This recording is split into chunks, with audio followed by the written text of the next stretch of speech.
using the ball as a reference point. If I try to just grab really hard, if I try to come up, down, turn, or whatever, I'm working against all his tension.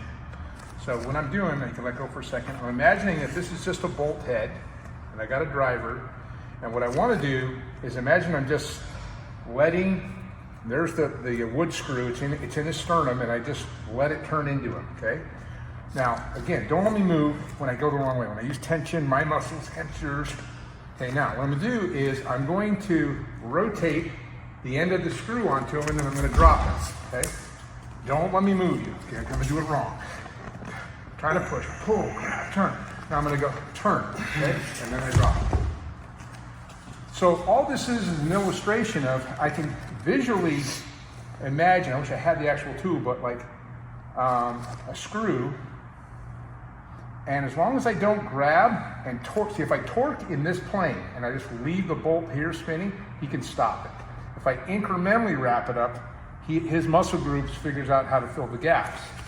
But when my fingers are relaxed and I put the bolt in through a quick torque of the machine, he can't stop it. You can't build the infrastructure to stop that movement, okay? So what this means is I take you like this, and I drop it, okay? That's the combative aspect of it. And it could be off of either one, see? Either hand can function as an, I'm gonna push. Pull, torque, grab, okay? And I go, turn, and he's off balance. So I can get into your structure around your tension points by letting the screw go into the backboard, the drywall, and it just goes, and you can't stop it. So let's reverse the scenario, okay? I want you to use strength to try to make that thing encroach, okay? And I'm gonna stop you. Do anything you want. I'm just, okay? Do different things, sudden pushes. Okay, and you're really having a hard time. Now your fingers are gonna stay relaxed. You're gonna imagine a screw suddenly, there, that's it. My own desire to stop. Now what I want you to see here, I'm gonna go slow. The torque plane is coming here. It's not, you try to torque it just from here, just from the same spot. See, it doesn't move like you want it to. But if you allow the torque plane to travel, look at the position I'm in. I'm committed to this. Look as your fingers are relaxed. I'm the one holding, I'm the one bent over. You can do what you want. Nice. Good. Nice drop. Okay, so that's an idea. We're going to use the ball again to set up the movement, and then we'll do it unarmed, quote unquote. Okay, so in this case, I'm going to leave this side of the ball close to his inside of his arm, and I'm going to roll the bottom underneath by entering with my hips. Okay? Look at the position he's in. Then I'm going to continue to pressure, and I'm just going to come back to neutral. Okay? This is just the drill. I roll it like a ball bearing. I enter with my hips. You can't stop that. Okay? Then look at him, and I'm going to take my power through my hips and go up his humerus bone and throw him over his shoulder. So the roll looks like this: roll and roll. This is all it is a drill. Roll, roll. It's a hip-initiated movement. Okay, why is this useful? You know, again, we're working off double hand grab, but it can be working off anything. So I roll in with my hips, and now my finger is like a hook, right where these tendons are inserted in the elbow. I leave this tension. He wants that. Okay. Then I start this counter pressure, hip turn, and I'm just going to go this far with him for now. Okay. I'm going to show some options here in a second. So I'm rolling. You can't stop that. Middle finger. I'm paying attention to the two tensions between here and here. You don't want to let go because he feels like he's in jeopardy. And then I shovel his humerus off. Here's some options. Roll. That's initiated fine. I want you to pay attention to the shoulder. Okay. I'm doing barely because it's very dangerous for him. Okay. I'm stopping. Roll in, tension, turn my hips, and shovel. Roll in, drop, work with that, I'm gonna let him go. What I would do is I continue to drive and drive his face into the mat. Let's let you roll out a little bit, Dean. Can you roll out on that? I'll let you go early enough. He grabs, he's fighting, and I give a little toss, okay? That's because I'm letting him roll out. I would love to smash him in the face during that. Okay, boom. I take a knee, and I drive him into the ground, okay? This would all happen simply in one motion. If I simply want to just get him off of me, I just whoop, come up with a weapon, fighting, doing whatever. Whoop, whoop, lift him off. No, watch his feet now. This one. Watch his feet. Make sure you get his feet. Let's start from the beginning. I'm moving slightly, and I eject him off his feet. I'm underneath the humerus bone. I'm going nice and easy because that sucks. Yeah. I roll up underneath. He pulls back. I just follow him in. If I don't get what I want, we're fighting and I attack him. He pulls back. I just enter because he does not want to let me throw him. It's all about rolling. These motions in here, corkscrews, okay, back up. Balls rolling up underneath suddenly. Balls coming up, coming down. Those are all bad for him. Roll up underneath. I don't have to be in my perfect position here. I rolled the ball underneath. Look at the position I'm in. Snap. Or hyperextend. Whoop, for my hips. Hyperextend. Oh yeah, this is nice. So we set these up with these rolling motions. It's really hard for him to play. Oh, another ball. Oh. I don't want him near me. I have to do a classic throw. Pick him up, roll the ball. So now I can actually play with it. One-handed, just a roll, just the ball. Roll. He came in to grab, right? Mm-hmm. Okay. I roll him up.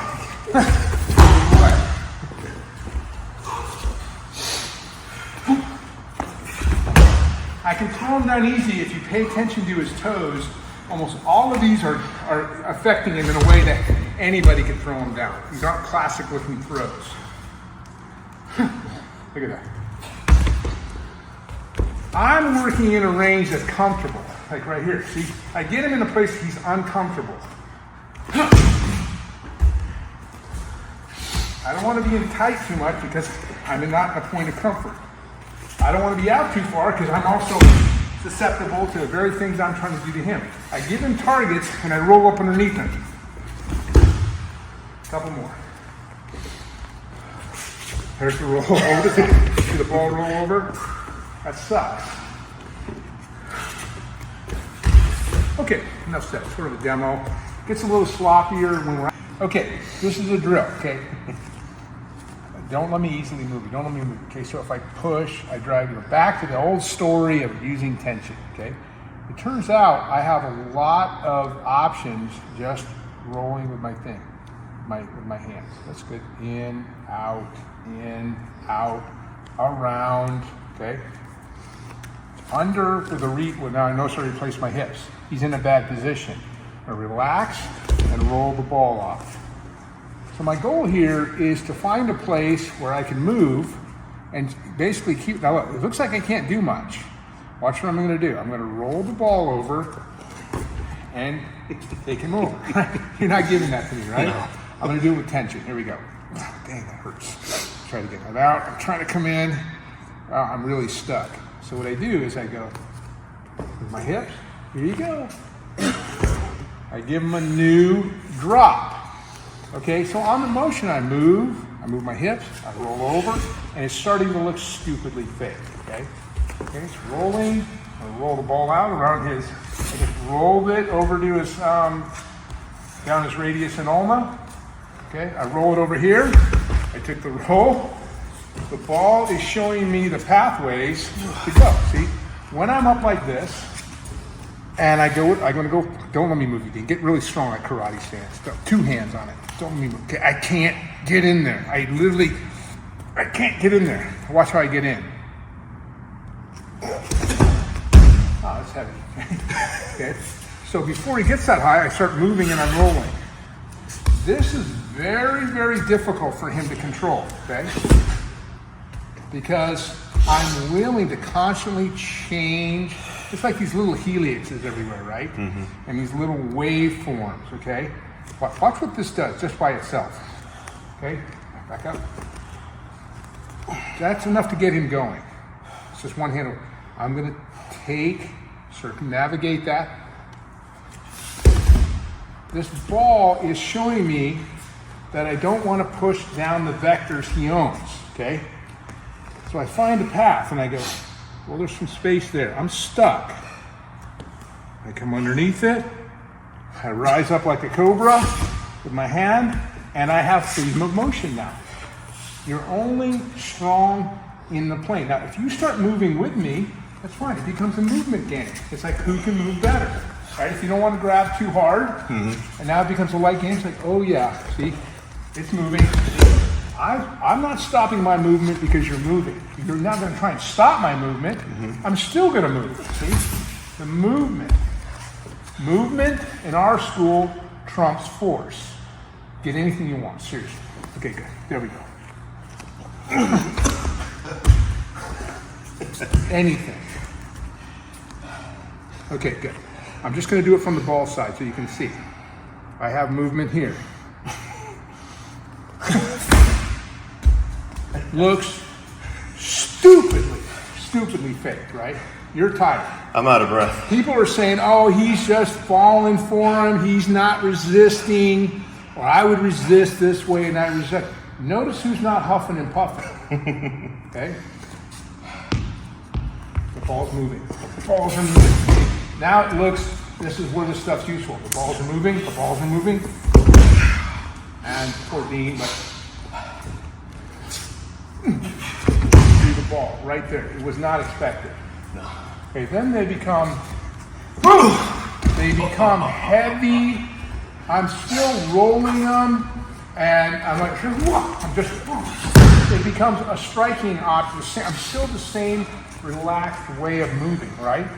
It allows me to, even when you're locked in on me, if I fight with this, I can never strike. But when you can see I got motion, right? If I want to free a hand, I free a hand, and then I hit it, okay? So the fundamental here is when somebody is stupid enough to grab you, you say, well, why do people grab you? Because I may have a firearm, I may have a knife, he may want to do any number of things. If he doesn't constrain my hands, goes for headlocks or whatever, then my hands are free. That's fine. I will go to weapons. I don't need all these cool Aikido movement. But when somebody tries to constrain my hands, I can't panic. This is panic mode for most people. But I realize he's the one locked in as a statue. I cannot, once again, go into a structure, okay? There's the archway of pressure and power. But if I initiate a small wave in the pool, like a kid with a little kickboard on one side of the pool, okay, and I get the whole wave machine working, right? The whole surface tension. But if I just do a sudden one good one, and you're solid, you get the wave. Agreed? Yeah, taking all of it. Yeah, you get it all. So it's just drilling. It's a nice skill to have. I don't like people grabbing my wrists. But if they finally get there, they got a problem. And so I don't panic when somebody holds me. No matter where he holds me, in any hold, he grabs me anywhere in the body, anywhere. I'm not panicking. My weapons are free. I'm not interested in fighting these super hard hooks and power and everything. My hands are free. That's good. He may have a neck hold and a hand hold. Okay, great. That's good, okay? I stay relaxed. I got weapons free, okay? That's important. But even from back here, you can't really see it, but if you can come back here, look. Watch what I'm going to do. I'm going to roll the ball. Hold on to it. Really hold on to it. I'm going to roll the ball. See how I got you? It looks like I'm in a bad position, right? But essentially, if I understand that I have to crank it up there nice and tight, that hurts, okay? Now, if I try to come straight down, I can't get it. But watch what I do. I roll the ball. Now I'm free, okay? I give myself the ball, and I'm gone. So I have escaped when I realize that I don't move from the wrist. I find pathways to get around his tension. The ball is only something to show me that I have options. If I go into your wrist, nothing. But these little, it's amazing how these planes change, right? How his ability to stay straight I can start dragging him around. Ball's moving. Combination. Yeah. It's fake. It's all fake until you're on the wrong end of it. Thanks.